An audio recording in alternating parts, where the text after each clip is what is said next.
Some vocab practice in Kurdish.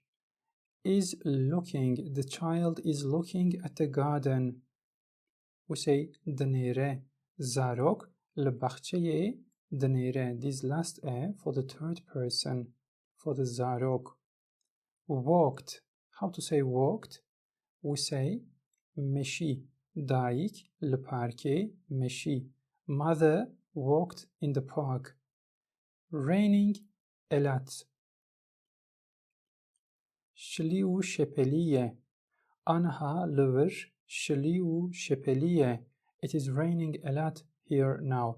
This one is a phrase for saying it's raining a lot. It's easy for you to say kumete lserete frehe. This one is also a saying for expressing this one in daily life. They both love books a lot. او هر دو ji pirtûkan pir hez dikin.